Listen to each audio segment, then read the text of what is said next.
Are you Paingry? What is it? How do you deal with it? That's the topic for this morning's discussion.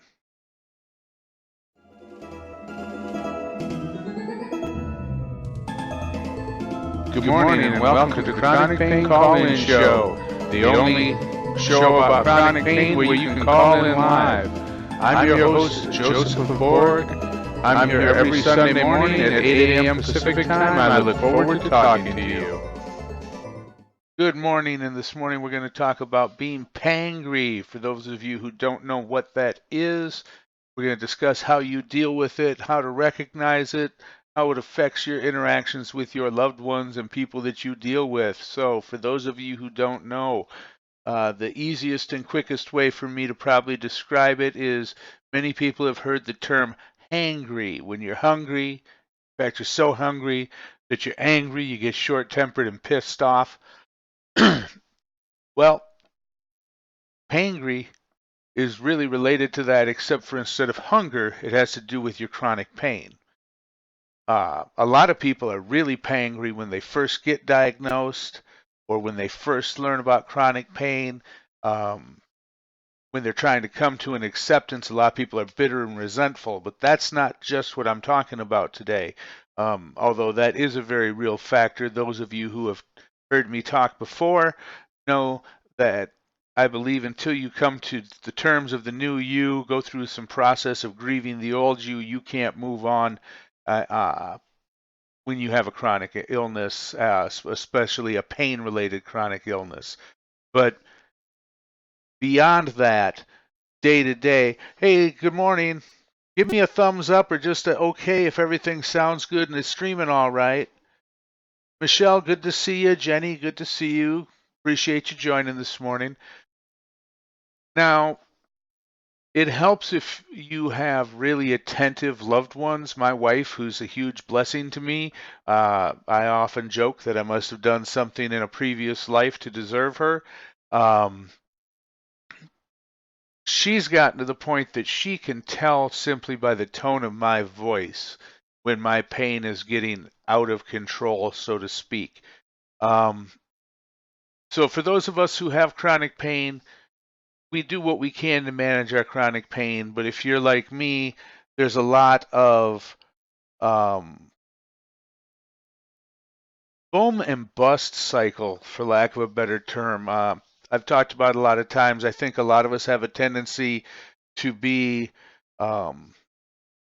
manic when we're doing our best, whatever your best looks like, and we push too far, too hard, too much, and then we end up crashing and we're in bed or whatever for an extended period of time.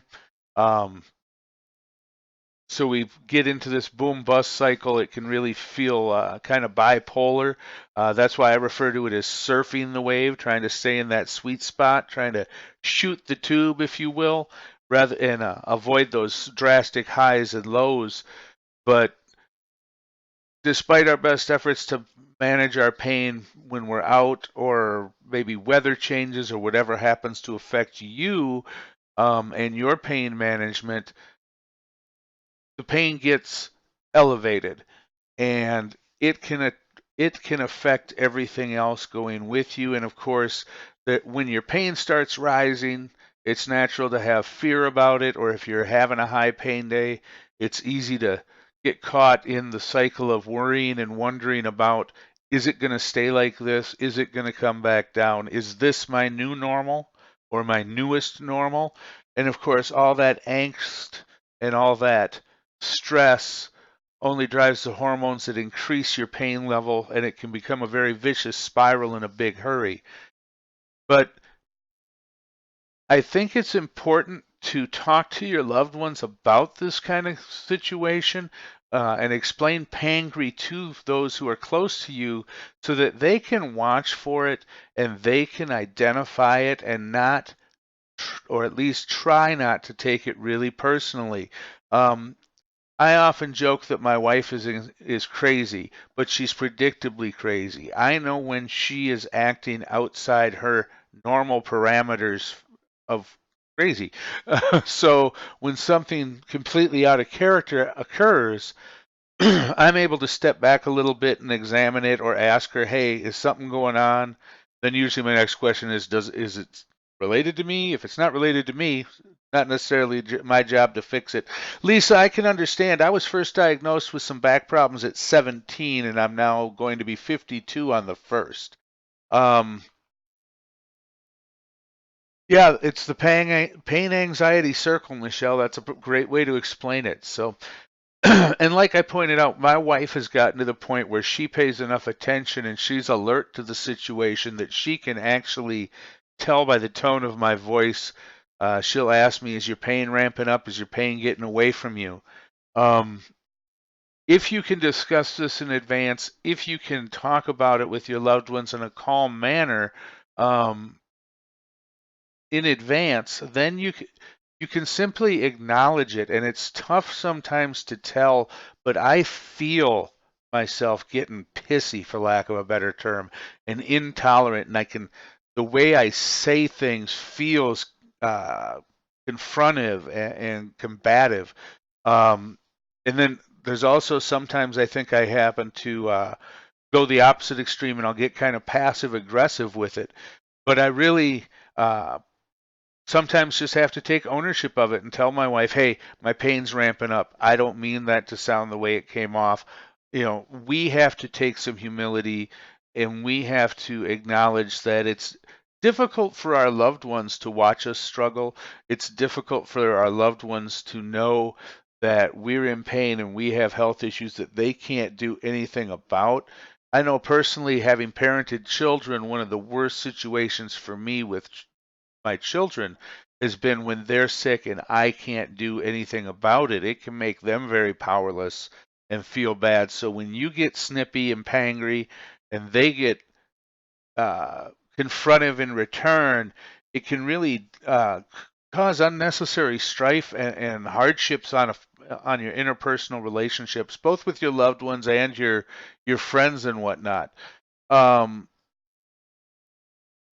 Yeah, family gets tired of hearing about it, especially it's a fine line between being honest about where you're at with your pain and just whining about it. It's a fine line.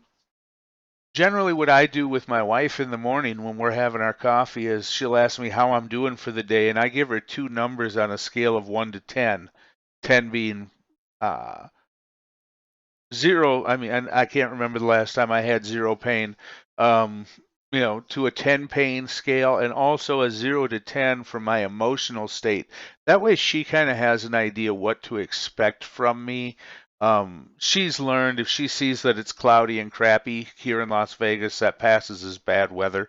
Um, that I'm gonna not be on my A game. There's times where I'll be a little pain drunk. I'll probably cover that topic on another show, where people, you get the people with fibromyalgia use the term fibro fog. I tell people it's like being lost in a completely familiar environment. Um, the best thing I can compare it to is being drunk, and I'll be just kind of dense, which is aggravating for her. Uh, Sometimes I have to stop her and remind her that I understand how frustrating it is for you that I can't do this, that, or the other thing. So just take a moment and try and imagine how frustrating it must also be for me. So, um, but yeah, I just wanted to come on and talk a little bit about it. I think it's something a lot of us experience. I don't know that there's any cure for it other than to be aware of it and try not to let it damage your relationships. I've always heard that the statement, when when anger speaks, wisdom hides her face. It's easy to say things when you're in pain, pissed off, in a state. And let's be honest, you can't always take back things that you say. Sometimes the damage just can't be taken back easily. So I just really wanted to talk about it a little bit. If you guys have some suggestions, um, how you handle being pangry, uh, tools you use, ways you go about it, please feel free to share them in the comments. Obviously, if you know somebody in chronic pain or you are a member of some type of chronic pain community, feel free to share my link and let them know about what I've got going on Sunday mornings. And if you've got a topic of suggestion, I'm going to ask that you can either leave it in the comments, you can call the call-in show number, which is 725-333-4140. You can either call while I'm on live, or if you're catching this in replay later, you can leave a message. You can also email me at josephofborg@gmail.com. And that's really all I had on the topic this morning. I don't have any solutions. I don't have anything like that, but I want to come on and try and give you guys some pointers. Sometimes I just have to really pay attention to managing my pain and not letting it get too out of control. The primary way I do that is by going to lay down. I don't really get that much relief from medications. I have a spinal cord stimulator that helps me with my lumbar issues. Um, so me monitoring and surfing the pain successfully helps me avoid getting into that Paingry zone. Um, yeah, Paulette, I see your comment. It really does affect our spouses and our significant others and our family members as well. Anna, good morning. Welcome. Good to see you. Thanks for joining us. So if anybody else has got some comments, some questions, whatever, feel free to throw them in the chat. Uh, Yeah, the 24-hour chat room that Michelle is talking about, I will try and post their link. That's something that I was looking to try and put together, but I'm not tech savvy enough, and quite honestly, I don't have the knowledge and the resources to put something like that together. But I think it would be great if we had a place where you could go and chat, especially in those wee hours in the 2 a.m. to 4 to 6 a.m. when the rest of the world is asleep. A lot of times we're up with painsomnia, trying to cope the best we can. I really think of those as the danger hours. It's very easy for our thoughts to go negative and for depression to take hold. I think it's kind of the opposite. Not really the opposite. I think it's an extension of sundowning. What they use that term a lot in Parkinson's. I think a lot of us tend to get worse in the evenings, or you've expended most of your energy or used most of your spoons. I'm not a big fan of that term, but you've come to your limit by the end of the day because you've taken care of and done what you need to do to get through. And then in the evening, it all just kind of goes to shit, for lack of a better term, and it really starts to stress you out. Um, you're trying to relax at the end of the day. You don't have as many distractions maybe from the pain in the evening, and then you try to go to bed. And if you're like me, it can take you an hour or better to just even get close to the point where you can even realistically attempt to go to sleep. Our sleep tends to be interrupted. We tend to have the insomnia. Hey, thanks for sharing that link and saving me the trouble, Michelle. I appreciate it. That's excellent. Yeah, when the sun goes down, well, and also a lot of times that'll cause changes in barometric pressure, changes in temperature, and just generally changes in our whole activity levels. So I really think that's a time where we tend to focus and get caught up in ourselves. Um, and like I said, I really do believe those are kind of the danger hours for those of us who suffer chronic pain. So I'm checking the chat here. I don't mean to be looking away, but I've got my monitor set off to the side this morning. Um, yeah, I notice it a lot in the evening. My best time is early in the morning. I break my day up. Here's one of the ways, I guess I'll chat a little bit about it before I go on how I manage it. For my situation, realistically, I can only be vertical, or as I refer to it, as my vertical time, and then I've got to go have some horizontal time of usually 3 hours if I'm out and about, maybe 5 hours if I'm at home. I'm able to put my feet up, shift position as I need to. Uh, I take pain pills occasionally, and they help me stretch that time a little bit. Or if I'm going to physical therapy, which I do in a pool, I'll take my pain meds to help me get more mileage, if you will, out of it. But I try and plan in advance when I'm going to go lay down. I try to avoid letting my pain ramp up so it's out of control, because I find there comes a point when if I let my pain get to a certain level, it becomes much more difficult to get it to subside back down to, I guess, my baseline pain. A lot of air quotes this morning. I'm sorry. Uh, so trying to manage it, I try to only plan one or two, maybe three things in a day, um, because that keeps me from getting overwhelmed. Um, I know, for instance, when I go to the pool, and this may be a good tip for you, I'll throw it in as a freebie. Uh, I go for a 2 hour block, and people are like, why do you do that? And I'll be perfectly honest. Just using my arms and my hands and moving around causes my pain to elevate. So when I go to the pool, 20 minutes in or so, my pain is rampant and my endorphins start kicking in. I usually just have some kind of a breakfast shake, because I don't want a lot of food in my stomach, because as my endorphins are kicking in and the adrenaline comes online and whatnot, I start to get a little nauseous.